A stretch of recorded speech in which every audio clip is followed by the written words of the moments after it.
আসসালামু আলাইকুম। একটা সুসময় চলছে। সম্ভবত ১৯৭১ এর পর এইরকম একটা সুসময় বাংলাদেশ জামাত ইসলাম কখনোই পায়নি। দলের বিভিন্ন শ্রেণীর নেতারা, কর্মীরা খুবই উচ্ছ্বাস উজ্জীবিত। এমনকি জুলাই আগস্টের যে অভ্যুত্থান, সেই অভ্যুত্থানের পেছনে সবচেয়ে বড় ভূমিকা যারা রেখেছে, এই জামাত ইসলাম। কারণ আমরা এখন যখন বাংলাদেশের বিভিন্ন ইউনিভার্সিটিগুলোতে, বিশ্ববিদ্যালয়গুলোতে আমরা এই জামাতের বিভিন্ন কমিটি গঠন দেখছি।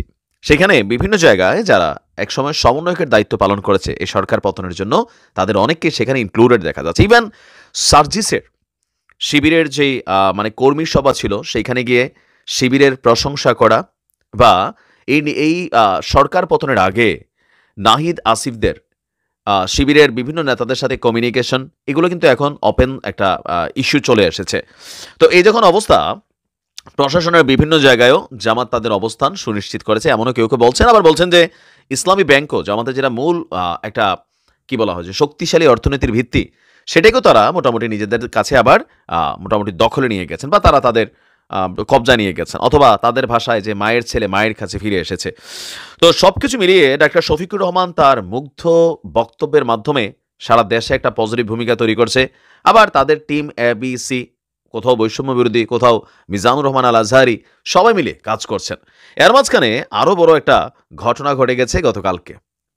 দর্শক, জামাতের আমির ডাক্তার শফিকুর রহমান তিনি আমাদের প্রধান উপদেষ্টার সাথে একান্ত বৈঠক করেছেন। এই পর্যন্ত গত ৫-৬ মাসের মধ্যে একান্ত বৈঠক করা কোনো রাজনৈতিক দলের সাথে আমরা এরকম নিউজ গণমাধ্যমে দেখিনি। মানে বিএনপির যিনি মহাসচিব আছেন রাইট নাও মির্জা ফখরুল ইসলাম আলমগীর, অথবা রুহুল কবির রিজভী, অথবা দলটির ঊর্ধ্বতন নেতাকর্মীরা, যে যখনই তারা বৈঠকের কাজ লাগছে, তারা কিন্তু আপনার একটা টিম ওয়াইজ গিয়া তারা প্রধান উপদেষ্টার সাথে কথা বলেছেন। কিন্তু প্রধান উপদেষ্টার সাথে একান্ত বৈঠক আর কারো হয়েছে কিনা আমার জানা নেই, যেটা জামাত আমির তিনি করেছেন। গণমাধ্যমে বিষয়টা গতকালকে প্রকাশিত হবার পরেই এটা নিয়েও নানান আলোচনা হয়েছে যে এই সরকার বরাবরই জামাত বেসিস অথবা জামাতের সমর্থক সরকার, এই ধরনের একটা অভিযোগ কিন্তু বিভিন্ন মানুষ করে থাকে। বাংলাদেশ জামাত ইসলামের আমির ডাক্তার শফিকুর রহমান ডক্টর মোহাম্মদ ইউনূসের সাথে রাষ্ট্রীয় অতিথি ভবন যমুনায় সাক্ষাৎকার করেছেন, মানে একান্ত সাক্ষাৎ করেছেন। এই সময় সৌহার্দ্যপূর্ণ পরিবেশে দুজনের মধ্যে নির্বাচন, দুর্নীতি এবং অর্থনীতি সহ বিভিন্ন বিষয়ে সংস্কার ও জাতীয় ঐকমত্য গড়ে তোলার লক্ষ্যে কি কি করণীয় তা নিয়ে আলোচনা হয়। রাজধানীর ফরেন সার্ভিস একাডেমিতে আয়োজিত এক প্রেস ব্রিফিংয়ে গতকালকে যখন প্রেস সচিব শফিকুল ইসলাম আলম তিনি এর তথ্য দিয়েছেন, তখনই সবার কাছে বিষয়টা নিয়ে একটু রহস্যের দানা বাঁধছে। আমরা এ পর্যন্ত যতবার দেখেছি প্রধান উপদেষ্টার সাথে যারাই দেখা করবে, গণমাধ্যমে ২-৩ দিন আগে থেকে নিউজটা আসে।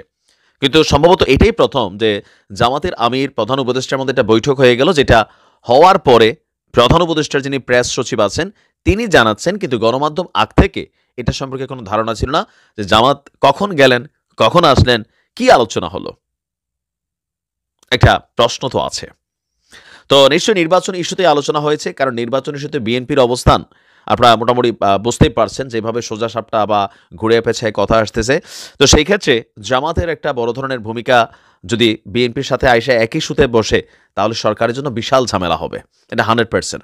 আবার জামাতও লাস্ট কয়েক মাস ধরে, মানে মাস ২-৩ ধরে, তারাও কিন্তু নির্বাচনের সাথে একটু শক্ত ভূমিকা পালন করছেন। এখন এই দুইজনের মধ্যে কি কি আলোচনা হয়েছে এটা নিয়ে নানান বক্তব্য রাজনৈতিকভাবে আসবে। তবে জামাত আমিরের যে হাতটা, বা তিনি যে পারেন, জামাত যে তলে তলে পারে, হ্যাঁ, মানে সবাইরে ঘুম পাড়াইয়া, এটা কিন্তু প্রমাণিত। তো আপনি কি মনে করেন আগামী দিনে রাষ্ট্র ক্ষমতায় জামাত নাকি বিএনপি, কোন সরকার আসলে বাংলাদেশ ভালো চলবে, মানুষ শান্তি পাবে, লুটপাট চাঁদাবাজি বন্ধ হবে? কমেন্টে লিখুন। আসসালামু আলাইকুম।